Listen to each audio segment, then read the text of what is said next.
नमस्कार, city centre में आपका स्वागत है। आपके साथ मैं हूं गीता जोशी और शो की शुरुआत कोरोना के बढ़ते कहर के साथ। दिल्ली में बढ़ते कोरोना मामलों के मद्देनजर दिल्ली सरकार ने दिल्ली के प्राइवेट अस्पतालों और नर्सिंग होम्स में कोरोना मरीजों के इलाज के लिए बेड्स आरक्षित करने के निर्देश दिए हैं।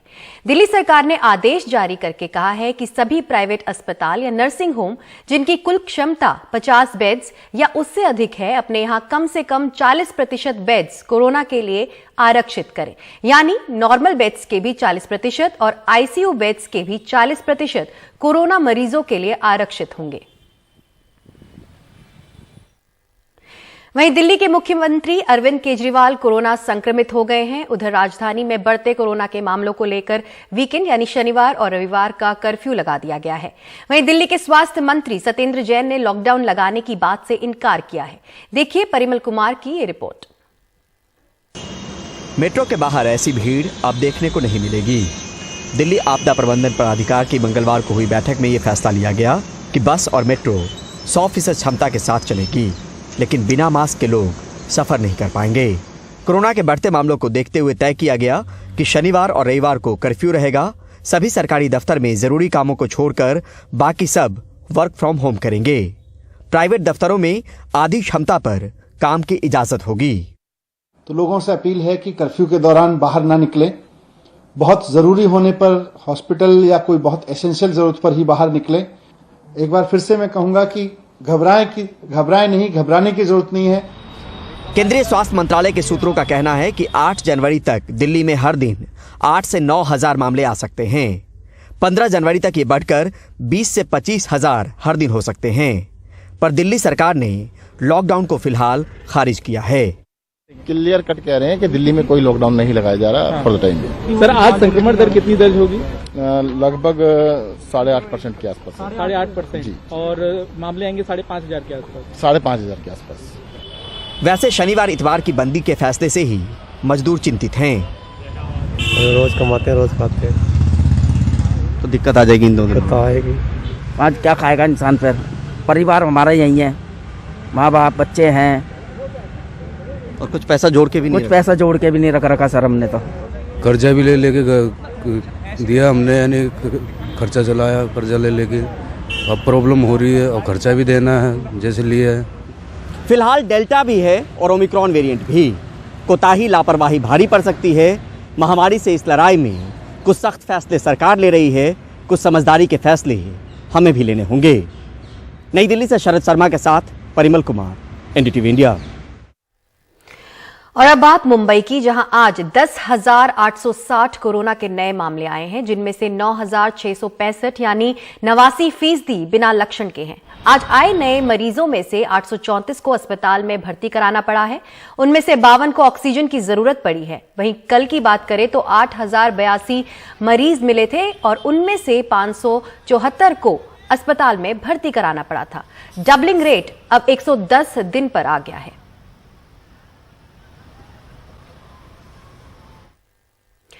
कॉर्डेलिया क्रूज वापस मुंबई आ गया है। इस पर सवार 2,000 लोगों में से 66 लोग कल कोरोना पॉजिटिव पाए गए थे। ये क्रूज शिप गोवा के एक पोर्ट से लौट आया है। कई संक्रमित लोगों ने गोवा में आइसोलेशन में जाने से मना कर दिया था। अब ये लोग जहाज पर ही रहेंगे।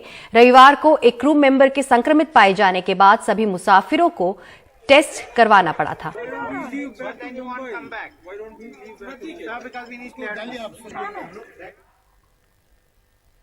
और अब बात बिहार की। बिहार में कोरोना के बढ़ते मामलों के बाद नाइट कर्फ्यू लगा दिया गया है। राज्य की सभी दुकानें रात 8 बजे तक ही खुली रहेंगी। वहीं ऑफिस में 50% कर्मचारी ही काम करेंगे। मुख्यमंत्री नीतीश कुमार ने कोरोना के मुद्दे पर क्राइसिस मैनेजमेंट की मीटिंग के बाद ये फैसला लिया। कोरोना के बढ़ते मामलों ने बड़े पैमाने पर शादियों पर भी असर डाला है। देश भर में जनवरी से लेकर मार्च भर में करीब 30 लाख शादियां होनी हैं। अब कोरोना ने इन शादियों का भी बजट बिगाड़ दिया है। देखिए रवीश रंजन शुक्ला की ये रिपोर्ट। दिल्ली के प्रीत विहार में रहने वाले रजत कुमार की बेटी की शादी 23 जनवरी को है। बैंक्वेट हॉल बुक करा दिया था, लेकिन कोरोना की वजह से हॉल बंद हो चुके हैं। अब वो यूपी में बैंक्वेट हॉल खोज रहे हैं ताकि बेटी की शादी हो पाए। मेरी सबसे बड़ी समस्या ये है कि मैं इस मोमेंट पर कहाँ जाऊँ, जबकि मैं ऑलरेडी अपना सब अरेंजमेंट दे चुका हूँ, अपने मेहमानों को सबको इनविटेशन कार्ड दे करके बुला चुका हूँ। दूसरी बात यह है कि हमारे बराबर में यूपी यहाँ सिर्फ 500 गज दूरी पे जहाँ पर 200 लोगों की व्यवस्था अभी भी अलाउ है। और हमारे यहाँ सबसे बड़ी बात है कि हम लोग 20 आदमी के लिए कैसे अपने फंक्शंस में, जबकि 20 मेंबर तो हमारी फैमिली के अंदर ही हो जाते हैं। दिल्ली में 1000 से ज्यादा बैंक्वेट हॉल और टेंट हाउस हैं। कड़कड़डूमा में गुरमीत बैंक्वेट हॉल में मंगलवार को जन्मदिन पार्टी थी, लेकिन सन्नाटा छाया है। 9 जनवरी को भी शादी की बुकिंग है, लेकिन अब जनवरी तक शादियों के लिए फिलहाल बैंक्वेट हॉल को बंद कर दिया गया है।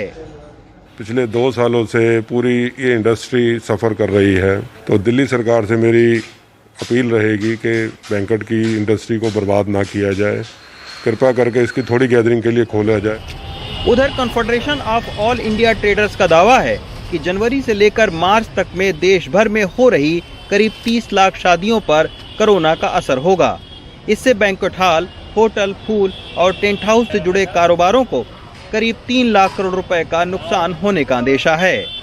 कोरोना के तेजी से बढ़ते मामलों के बीच उन लोगों के लिए सबसे बड़ी मुश्किल है जो शादी की तैयारी कर चुके हैं और कई जगहों पर एडवांस पैसा भी दे दिया है।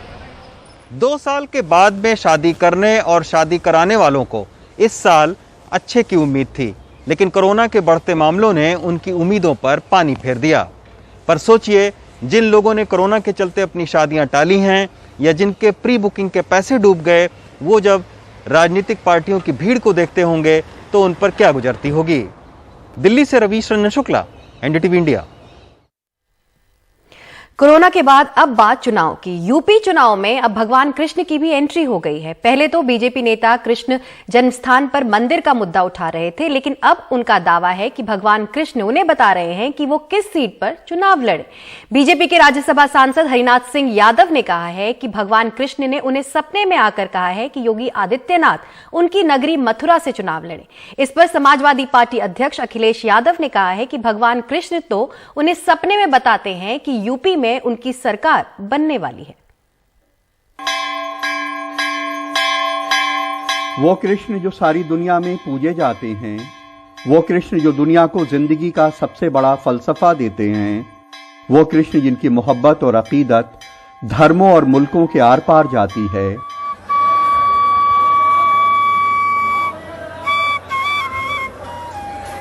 वो कृष्ण जिनके गीत उर्दू और फारसी में मुसलमान गाते हैं, वो कृष्ण जिनकी भक्ति सारी दुनिया से यीशु के मानने वालों को यहाँ खींच लाती है, वो कृष्ण जिनकी मोहब्बत में अफगानिस्तान के पश्तून कबीले का एक मुसलमान सैयद इब्राहिम वृंदावन आके रसखान बन जाता है। अब वो बीजेपी नेताओं को बता रहे हैं कि वो कहाँ से चुनाव लड़ें। उनका दावा यही है। मुझे रात्रि को 2 बार मुझे स्वप्न आया कि आदरणीय योगी जी को मथुरा से चुनाव लड़ना चाहिए, और मुझे ऐसा लगा कि भगवान कृष्ण स्वयं मुझसे ये कह रहे हैं कि मैं मध्यस्थ का काम करूं आदरणीय श्रद्धेय भगवान कृष्ण के बीच में और अपने राष्ट्रीय अध्यक्ष के बीच में। मैंने उनकी आज्ञा का, उनके निर्देश का पालन करते हुए प्रातःकाल पत्र लिखा है कि आदरणीय अध्यक्ष श्री जेपी नड्डा जी को। इसके बाद राज्यसभा सांसद हरिनाथ सिंह ने बीजेपी के राष्ट्रीय अध्यक्ष जेपी नड्डा को एक खत भी लिखा, जिसमें लिखा कि ब्रज क्षेत्र की जनता की विशेष इच्छा है कि श्रद्धेय योगी जी भगवान कृष्ण की नगरी मथुरा से चुनाव लड़ें, और ये पत्र मुझे स्वयं भगवान श्री कृष्ण ने लिखने के लिए प्रेरित किया है। समाजवादी पार्टी अध्यक्ष अखिलेश यादव से जब मीडिया ने हरिनाथ यादव के बारे में सवाल पूछा तो उनका जवाब कुछ यूं था। रात में हम पे आए थे, रात में हमारे सपने में आए थे भगवान कृष्ण जी, कह रहे थे आपकी सरकार बनने वाली है, और एक बार नहीं आए, हर दिन आते हैं। हर दिन, कोई दिन ऐसा नहीं जिस दिन भगवान हमारे सपनों में ना आकर के कहते हो कि आपकी सरकार बनने जा रही है। सीएम योगी आदित्यनाथ ने अलीगढ़ में अपनी एक सभा में अखिलेश के जवाब का भी जवाब दिया। भगवान कृष्ण आज उनको कोस रहे होंगे, और इसलिए कोस रहे होंगे क्योंकि भगवान कृष्ण ने उनको ये भी जरूर कहा होगा कि जब तुम्हें सत्ता मिली थी तब मथुरा, वृंदावन, बरसाना, गोकुल, बलदेव के लिए कुछ नहीं कर पाए। समाजशास्त्री मानते हैं कि एक धार्मिक समाज में धर्म किसी कौम को जोड़ने में गोंद सा काम करता है। इसीलिए काफी पहले से चुनावों में हिंदू वोट एकजुट करने के लिए देवी देवताओं और धार्मिक प्रतीकों का इस्तेमाल होता रहा है। सीएम योगी आदित्यनाथ ने भी अयोध्या में दीपोत्सव में कहा था कि इस बार कार सेवा होगी तो कार सेवकों पे गोली नहीं बल्कि फूल बरसेंगे, लेकिन उन्होंने नाम नहीं लिया था कि यह कार सेवा कहां होगी। आप देखना अगली कार सेवा जब होगी तब गोली नहीं चलेगी, तब राम भक्तों पर, कृष्ण भक्तों पर पुष्पों की वर्षा होगी। कृष्ण जन्माष्टमी के मौके पे कुछ अतिवादियों ने मथुरा में ईदगाह में भगवान कृष्ण के जलाभिषेक की घोषणा की थी। इसे मथुरा में तनाव था। ऐसे तनाव के वक्त डिप्टी सीएम केशव मौर्य ने ट्वीट किया कि अयोध्या काशी भव्य मंदिर निर्माण जारी है, मथुरा की तैयारी है। तमाम ऐसे साधु संत भी हैं जिनका मानना है कि भगवान और देवी देवताओं को चुनावी राजनीति में घसीटना, उनको छोटा करना है। जय श्री राम, जय श्री कृष्ण। भगवान कभी किसी के सपने में आकर यह नहीं कहते कि कोई व्यक्ति यहाँ से चुनाव लड़े या वहां से चुनाव लड़े। भगवान सबके हैं। भगवान श्रद्धा और भक्ति में विश्वास रखते हैं। जो श्रद्धा रखता है भगवान उस पर कृपा करते हैं। इसलिए भगवान को राजनीति में ना घसीटा जाए। ये तो पता था कि प्रशांत किशोर और उनकी एजेंसी राजनीतिक दलों और नेताओं को बताते हैं कि वो प्रचार कैसे करें, रैली किस तरह करें, किस सीट से चुनाव लड़ें ताकि जीत जाएं। ये पहली बार पता चला कि भगवान भी सपने में आकर बता रहे हैं कि कौन सा नेता किस सीट से चुनाव लड़े। कई लोग कह रहे हैं कि भगवान अपना काम कर रहे हैं, कृपया प्रशांत किशोर को उनका काम करने दें, उनकी रोजी रोटी ना छीनें। अयोध्या में प्रमोद, मथुरा में सौरभ गौतम और लखनऊ में कैमरामैन राजेश गुप्ता के साथ कमाल खान, एनडीटीवी इंडिया। और अब बात पंजाब की। पंजाब कांग्रेस अध्यक्ष नवजोत सिंह सिद्धू ने एनडीटीवी से खास बातचीत में कहा कि मुख्यमंत्री चन्नी के साथ उनका कोई मनमुटाव नहीं है और सब मिलकर पंजाब का चुनाव लड़ेंगे। सिद्धू ने यह भी कहा कि वो राहुल गांधी और प्रियंका गांधी के सिपाही हैं और हमेशा कांग्रेस में बने रहेंगे। आइए सुनते हैं उस बातचीत का कुछ हिस्सा। जब आपका कैप्टन विरोधियों के हाथ की कठपुतली बन जाए, जब वो अपनी जान बचाने के लिए, जैकरंडा ट्रस्ट से बचने के लिए, ईडी से बचने के लिए कांग्रेस को बेचे, पंजाब को बेचे, धंधा करने के लिए अपने विरोधियों, अपने दुश्मनों के साथ हाथ मिला के 75-25 खेले, तो फिर वो कैप्टन नहीं है, गद्दार है, बाउंसर उसके पल्ले ही नहीं है, चला हुआ कारतूस आदमी है। फोका पटाखा है, पटास खत्म। नवजोत सिंह सिद्धू ने सत्ता छोड़ी, किसी ने सरपंची छोड़ी, हो बताओ। सिद्धू जब बीजेपी को छोड़ के गया, 6 साल की राज्यसभा छोड़ी, एक बंदा बताओ। घर का बेधी तो लंका ढा गया। कैप्टन के पल्ले कुछ नहीं है, कैप्टन का किरदार खत्म हो गया। कैप्टन एक बिका हुआ आदमी लगता है आज। सिद्धू ने अपनों के खिलाफ कभी भी एक शब्द नहीं बोला। अगर कोई मेरा नाम बोल के हेडलाइन बनानी चाहे बनाए। बीजेपी ने एक फरमान जारी किया है, एक ऑफिस उन्होंने खोला है जलंधर में। तो उन्होंने कहा है कि या तो करेंगे अंदर ईडी से, या आ जाओ हमारे ऑफिस जलंधर, अंदर या जलंधर। तो जिनको कहते हैं ना जलंधर कि तेरे ऊपर 2000 का वो है, फिर उससे कहते हैं बोल सिद्धू के खिलाफ। नहीं जीतना इन लोगों ने रंग में भंग डालनी है। जैसे बादल समंदर में से पानी लेता है मनोरंजन भारती साहब, और फिर धरती पे बरसा के नदियों द्वारा 3-4 गुना उसे वापस करता है। तो वही हमारी डेमोक्रेसी का प्रिंसिपल है। अगर नवजोत सिंह सिद्धू कोई घपला वपला किया होता तो ईडी ठोक देती। ये बात मैं भी मानता हूँ कि कोई, अरे सर साहब आप ईमानदार हो, ये बात सब जानते हैं। तो फिर इसीलिए तो नवजोत सिंह सिद्धू बोलता है और कुंडा खोलता है, पोल भी खोलता है। पंजाब के लोग तय करेंगे कि धरती पुत्र कौन होगा। ये धरती, पंजाब की धरती, इस 25 साल के जुल्म के बाद इतनी सयानी हो गई है कि अपना वारिस खुद चुनेगी, हाईकमान तय करेगी। मैं प्रियंका गांधी और राहुल गांधी इन दोनों का सिपाही हूँ और सारी उम्र रहूंगा। ये मुझे पता है। हाँ, सारी उम्र रहूंगा, अनकंडीशनली रहूंगा, लेकिन मैं पंजाब के साथ द्रोह नहीं करूंगा। सुरखरू होता है इंसान फतेह आने के बाद, रंग लाती है हिना पत्थर पे घिस जाने के बाद। और राहुल गांधी, मैं आपको लिख के देता हूं, खरा सोना है 24 कैरेट। प्रियंका जी, आग में भी डालोगे काले नहीं होंगे और चमकेंगे और दमकेंगे, कुंदन बनेंगे। और अब खबर मुंबई से। बुल्ली बाई ऐप मामले में मुंबई पुलिस की साइबर सेल ने एक युवक को गिरफ्तार किया है। गिरफ्तार युवक का नाम विशाल झा है, जिसे बेंगलुरु से मुंबई लाया गया है। इस मामले में एक महिला की भी गिरफ्तारी हुई है। देखिए सुनील सिंह की ये रिपोर्ट। ऐप पर मुस्लिम महिलाओं की बोली लगाने वाले आरोपियों में से एक विशाल कुमार 10 जनवरी तक रिमांड पर दे दिया गया। मुंबई पुलिस की साइबर सेल इसे बेंगलुरु से पकड़ कर लाई। पुलिस के मुताबिक विशाल इंजीनियरिंग का छात्र है, लेकिन बुली ऐप पर कंटेंट अपलोड करने का काम भी करता था और मुख्य आरोपी के संपर्क में था। इस मामले में शिकायतकर्ता महिला सिद्रा पटेल का कहना है कि ये सिर्फ एक केस नहीं बल्कि बड़ी साजिश का हिस्सा है। अगर आप देखेंगे जो 100+ विमेन हैं, सारे मुस्लिम हैं, सारे आउटस्पोकन हैं, सारे अपना पॉलिटिकल ओपिनियन रखने नहीं डरती हैं, सारों इस सरकार को क्वेश्चन करती हैं। तो मकसद डेफिनेटली था कि उनको एक ह्यूमिलेशन हो, साइलेंसिंग हो, और ये इसलिए हुआ है बिकॉज जब सुली डील्स हुआ था तभी कोई टाइमली इंटरवेंशन नहीं लिया गया था, तो एक सॉर्ट ऑफ एम्बोल्डन हो गया है। एंड आई डोंट इवन, मुझे ऐड भी नहीं करना पड़ेगा कि एक हेट का जो इकोसिस्टम है वो इसी का, ये कुछ सेपरेट आइसोलेटेड इंसिडेंट नहीं है, वो जो एंटी मुस्लिम बिगेटरी का आजकल माहौल है उसी का ये एक हिस्सा है। बुलीबाई नाम के ऐप मामले में दिल्ली, मुंबई और हैदराबाद से पीड़ित महिलाएं सामने आई हैं। आरोप है कि उनकी तस्वीर और जानकारी अपलोड कर उन्हें बदनाम किया जा रहा है। आरोप है कि बुलीबाई ऐप पर महिलाओं की बोली लगाई जाती है। शिवसेना नेता प्रियंका चतुर्वेदी और मुंबई एनसीपी प्रवक्ता नवाब मलिक भी ये मामला उठा चुके हैं।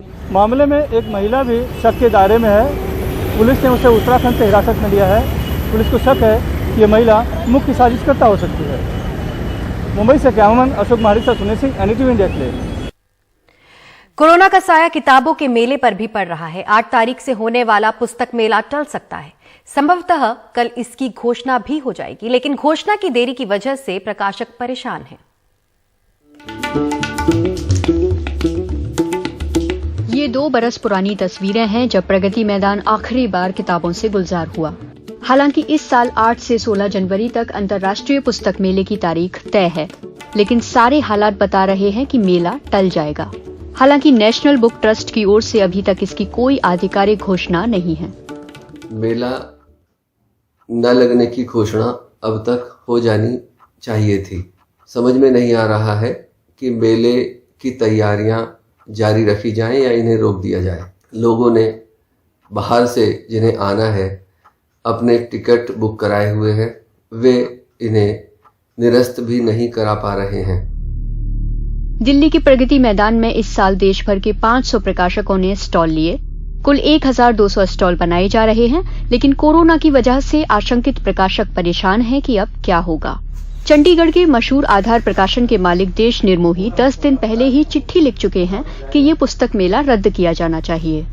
कई प्रकाशकों ने अनुरोध किया, स्वयं मैंने भी एक पत्र नेशनल बुक ट्रस्ट के निदेशक को लिखा, लेकिन उनकी खामोशी थोड़ा पीड़ा देती है और आज तक पुस्तक मेले के स्थगित होने का कोई नोटिफिकेशन जारी नहीं।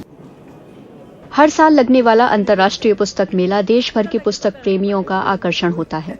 खासकर हिंदी की दुनिया में यह प्रकाशकों, पाठकों और लेखकों को जोड़ने वाला मेला भी होता है, जिसमें बाहर से बड़ी तादाद में लोग आते हैं।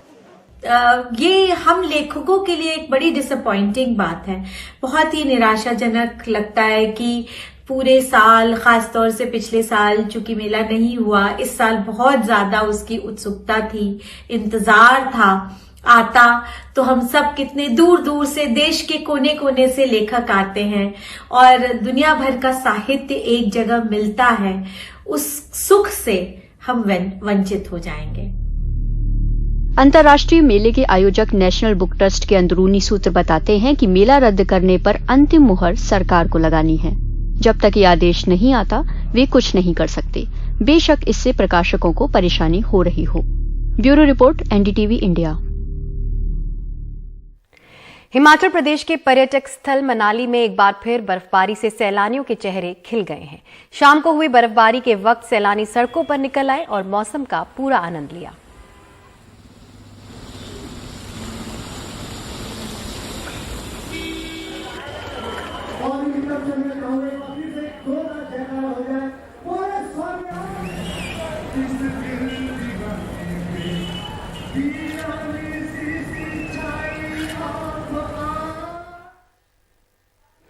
प्रधानमंत्री मोदी आज इम्फाल पहुंचे। वो स्थानीय कलाकारों के साथ उनके रंग में रंगे नजर आए। उन्होंने वहां ढोल भी बजाया।